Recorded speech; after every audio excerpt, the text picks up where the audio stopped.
वंदना भारती और आप देख रहे हैं कमोडिटी इनसाइट्स। काफी सारे यहाँ पे कमेंट्स आए थे कि जो सेंट्रल बैंक्स ने यहाँ पे सेलिंग शुरू करी है उसका क्या इम्पैक्ट होगा कमोडिटीज प्राइसेस में, खास करके गोल्ड में यहाँ पे क्या इम्पैक्ट अभी आने वाला है, जिसकी शुरुआत यहाँ पे टर्की और रशिया में हुई।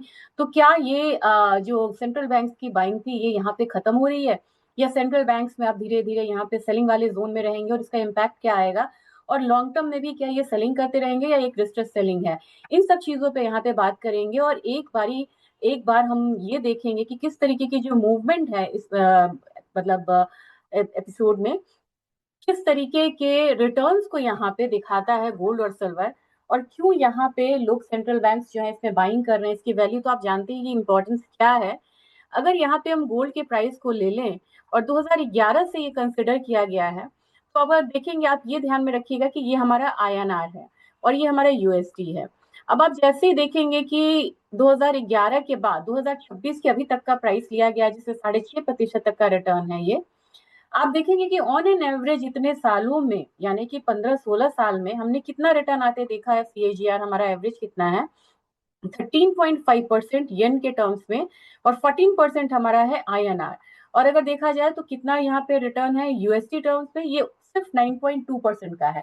यानी कि अभी जो आपको रुपया डिप्रिशिएट हो रहा है इसमें आपको ज्यादा फायदा मिलेगा गोल्ड प्राइसेस में बाइंग करने में। और मैं इसलिए बोल रही हूँ कि जब तक यहाँ पे ये क्रूड का टेंशन बढ़ा हुआ है, इकोनॉमिक क्राइसिस से आपका रुपया जो है वो यहाँ पे आपको बढ़ता हुआ गिरता हुआ नजर आएगा, डिप्रिशिएट होता हुआ। तो यहाँ पे आप इन्फ्लेशन हेज कर सकते हैं, क्राइसिस को हेज कर सकते हैं गोल्ड के थ्रू। अब वो रैली आपको यहाँ पे गोल्ड में आते हुए भी दिखी है। चलिए गोल्ड के साथ चांदी की बात ना करें तो वो पूरी नजर नहीं आती है, मतलब एनालिसिस। अब यहाँ पे हमने 2011 से ले लिया सिल्वर को, तो सिल्वर में देखेंगे बहुत ज्यादा रिटर्न है। अगर 2011 में ज्यादा मूवमेंट आई है आपको सिल्वर में गोल्ड के कंपैरिजन, तो यहाँ 17% का एक एवरेज रिटर्न है आईएनआर टर्म्स में। और ये यूएसडी में आप देखा जाए तो 11.8, इसको मान लेते हैं कि 12% का रिटर्न है। तो रिटर्न वाइज आप देख सकते हैं कि ये दोनों कमोडिटीज किस तरीके से काम कर रही हैं। एक जो कि इंडस्ट्रियल महत्व को रखता है वो भी बढ़ रही है, कमोडिटी ज्यादा बढ़ रही है, और एक जो कि सेफ हेवन के लिए जाना जाता है वो भी यहाँ पे बढ़ते हुए नजर आ रही है। तो आरबीआई की पॉलिसी यहाँ पे क्या हो सकती है, और चाइना की पॉलिसी क्या हो सकती है, और हम सेंट्रल बैंक्स की बात यहाँ पे क्यों कर रहे हैं, ये भी बहुत जरूरी है। क्योंकि सेंट्रल बैंक्स जो है बहुत बड़ा जो एक अमाउंट होता है वो गोल्ड में यहाँ पे अपना निवेश करता है, और उसकी वजह से प्राइसेस पे बहुत ज्यादा इम्पैक्ट आता है। जिससे कि हम लोगों को भी यहाँ पे देखा जाए तो हम लोगों को भी यहाँ पे एक बारी जो गोल्ड प्राइसेस है उस पे इम्पैक्ट आता है। तो सेंट्रल बैंक्स आप ये मान के चलिए, अगर आपने देखा कि 2026 में यहाँ पे एक क्राइसिस आया और यहाँ पे सोने में यहाँ पे एक जो गिरावट है वो भी आनी शुरू हुई है, लेकिन जिस दिन से अगर आपको ये लग जाए कि सोना अब यहाँ से बढ़ना, सेंट्रल बैंक्स ने यहाँ पे सोना खरीदना शुरू किया है, वहां से आपको एक फिर से बुल रन जो है वो देखने को मिलेगा। अब अभी जबकि यहाँ पे हम देख रहे हैं कि रशिया ने बेचा है, टर्की ने बेचा है, फिर भी सोने की जो एक शुरुआत है वो होती हुई शुरुआत जो है वो होती हुई नजर आ रही है। और ये मुझे लग रहा है कि एक जो बुल रन है हमारा यहाँ पे एक बार फिर से यहाँ शुरू हो गया है।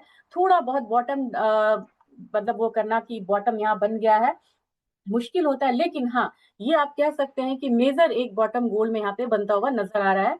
अब 2010 से पहले आप बोलेंगे कि 2010 से मैंने लिया, इससे पहले सेंट्रल बैंक्स क्या करते थे, सेलिंग करते थे। 2008 के बाद इन्होंने बाइंग शुरू करी। 79 टन की बाइंग शुरू होते होते आप देख रहे हैं ना, 11 का जब क्राइसिस आया तो 480 टन हो गया, और होते होते हमने 22, 23, 24 हम लोगों ने हजार मतलब की जो थाउजेंड मतलब की टन है उससे ज्यादा की बाइंग यहाँ पे हुई इसमें गोल्ड में। अब आपको लगेगा कि ये कैसे हम कंपैरिजन करें कि कितनी यहाँ पे टोटल बाइंग होती है गोल्ड की, और इसमें कितना जो हिस्सा है ये सेंट्रल बैंक्स का है। गोल्ड में अगर देखा जाए तो 4000 से 4200 टन का जो है ये हर साल आपको एक खरीदारी होती है, जिसमें कि आप मेजर देख रहे हैं कि यहाँ पे गोल्ड कंट्रीब्यूट करता हुआ नजर आ रहा है। 2025 जिसमें 70% से ऊपर का रिटर्न था, इतनी यहाँ पे बढ़त थी, इसके बावजूद हम लोगों ने यहाँ पे गिरते हुए बहुत ज्यादा नहीं देखा, और 863 टन की जो बढ़त थी वो यहाँ पे देखने को मिला। अब रूस जब यहाँ पे ऐतिहासिक कदम हुआ है कि 25 साल में पहली बार यहाँ पे रूस ने गोल्ड को बेचा है, जनवरी फरवरी में 15 टन का है ये सोने की बिक्री। और ये कहा जाए तो आपको कारण तो बहुत बढ़िया से पता है कि यूक्रेन वॉर है, बजट डेफिसिट है, और तेल और गैस का जो रेवेन्यू है वहां एक असुविधा है उनको, इसकी वजह से वो कर रहे हैं। लेकिन अगर ओवरऑल देखा जाए तो जहां पे आप 1000 टन की बाइंग देख रहे हैं या 863 टन की बाइंग देख रहे हैं, उसमें 15 टन बहुत ज्यादा यहाँ पे मायने नहीं रखता है, क्योंकि जो दूसरी मतलब जो कंट्रीज है वो यहाँ पे एग्रेसिवली बाय करने के अपॉर्चुनिटी तलाश कर रही हैं। अब जैसे यहाँ पे आप देखेंगे रणनीतिक व्यापार क्या है कि रूस खुले बाजार के बजाय चीन जैसे मित्र देशों से डायरेक्ट डील कर रहा है, और वहां के मतलब प्राइस का यहाँ पे प्रभाव जो है वो पड़ता हुआ नजर आ रहा है। और ये जो आपको मतलब गोल्ड बेचा है रूस ने, क्योंकि वो डॉलर टर्म्स में नहीं करते हैं ट्रांजेक्शन्स, तो ये रशिया में चाइना में बेचते हैं। और काफी सारा जो सोना है, मतलब जिस तरीके से इंफॉर्मेशन आ रही है, वो रशियंस ने ही यहाँ पे लिए हैं। अगर हम देखें कि आरबीआई की गोल्ड मतलब पॉलिसी क्या है यहाँ पे, हमारी पॉलिसी बहुत सजग और बहुत स्ट्रॉन्ग पॉलिसी है। हम धीरे लेकिन हम स्टीडी एक्यूमुलेशन कर रहे हैं, और मार्च 2026 में हमारा 880 मीट्रिक टन के पार हम यहाँ पे चले गए हैं। वैल्यूएशंस में हमारा उछाल आया है। अगर हम फॉरेक्स का देखें तो सोना की फॉरेक्स में 14.7% जो है वो हम सोने में निवेश करते हैं, और ये 1990 के बाद सबसे बड़ा मतलब लेवल है। और आप मान के चलिए कि यहाँ पे बड़ी स्ट्रैटेजिक वे में खरीदारी जो है वो यहाँ पे हो रही है। अब यहाँ पे क्या है कि जो सेंट्रल बैंक्स है वो फोमो बेस से बचते हुए डिप का इंतजार कर रहे हैं, और वहां पे जैसे ही डिप आएगी, अब यहाँ पे देखेंगे काफी सारे सेंट्रल बैंक्स जो है वो एक्टिव हो जाएंगे। चीन में अगर देखा जाए, पीपल बैंक ऑफ चाइना है पीबीओसी, उनकी जो खरीदारी है सोने को लेके वो बहुत ज्यादा आक्रामक है, और उनका जो है हमारा 880 टन से ऊपर है, उनका 2300 टन से ऊपर जा चला पहुंच चुका है। और डी डॉलराइजेशन की वजह से भी वो बहुत ज्यादा यहाँ पे गोल्ड खरीद रहे हैं। पोलैंड और टर्की जो है वो मतलब उन्होंने 25 में बहुत मतलब खरीदा था, जिसमें कि थोड़ी सी सेलिंग इन्होंने करी है।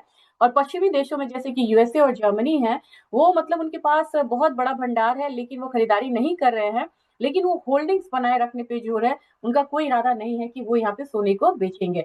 अब सोना हम क्यों लेते हैं, या आरबीआई यहाँ पे सोना क्यों लेती है, ये चीज जानना आपको काफी जरूरी है। आयनार में मतलब जो होता है वो स्थिरता इससे आती है। दूसरी चीज है क्या कि डाइवर्सिफिकेशन यहाँ पे होना है, अमेरिकन बॉन्ड्स पे बहुत ज्यादा यहाँ पे डिपेंड नहीं रह सकते हैं। और आप देखिए तो ना तो अमेरिकन बॉन्ड पे अब लोग डिपेंड रहना चाह रहे हैं, ना वो डिपेंड रहना चाह रहे हैं वहां पे डॉलर इंडेक्स पे।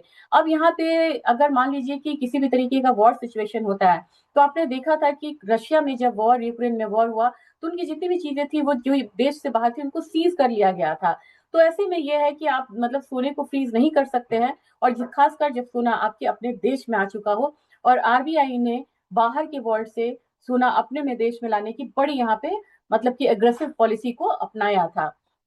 अब यहाँ पे देखेंगे क्या कि मैं ये थोड़ा सा इसको अवॉइड करूंगी बेस मेटल, क्योंकि बेस मेटल में भी काफी ज्यादा मतलब कि जो एक्यूमुलेशन है वो यहाँ पे हो रहा है, सेंसिटिव है। रिजर्व बैंक मतलब यहाँ पे थोड़ा सा भी बदलाव करेगा, अगर मान लीजिए कि ये सेलिंग का ट्रेंड थोड़ा सा भी यहाँ पे कंटिन्यू रह जाता है, तो सोने पे दबाव जो है वो देखने को मिलेगा। लेकिन प्रमुख मतलब कि मेजर क्या मतलब कि ड्राइवर है जो कि बोल रहा है कि आप यहाँ पे सोना खरीदिए, ये डी डॉलराइजेशन। और जिस तरीके से ईरान वॉर के बाद यूएस से ट्रस्ट फैक्टर हटा है, अब मान के चलिए जैसे स्थिति थोड़ी सी संभलती है, डी डॉलराइजेशन जो पहले हो रहा था वो उससे ज्यादा मतलब इंटेंसिटी के साथ होगा, और उसकी वजह से आपको यहाँ पे जो प्राइसेस हैं उसमें मतलब होल्डिंग में हायर साइड मिलेगा। सेफ हेवन डिमांड जो है, एक हम कहते हैं कि साइकोलॉजिकल सेफ हेवन डिमांड, हमारे पास सोना होता है तो हम ज्यादा सुरक्षित महसूस करते हैं किस समय में, जब यहाँ हमारे पास या तो किसी तरीका का बैन लगा हो या फिर हमारी वॉर की बात हो। और 2026 में क्या है, 2026 में यहाँ पे स्ट्रैटेजिक बाय ऑन डिप्स था, कि अब यहाँ पे स्ट्रैटेजिक बाय जो होगा गोल्ड मतलब कि सेंट्रल बैंक्स का, वो डिप पे होगा। और वो डिप हमें मिल चुका है, कहाँ तक मिला है, $5600 से हमें $4150 तक बना है। और यहाँ पे पी मतलब जो चाइना का जो बैंक है, उसने यहाँ पे बहुत सारी खरीदारी की है।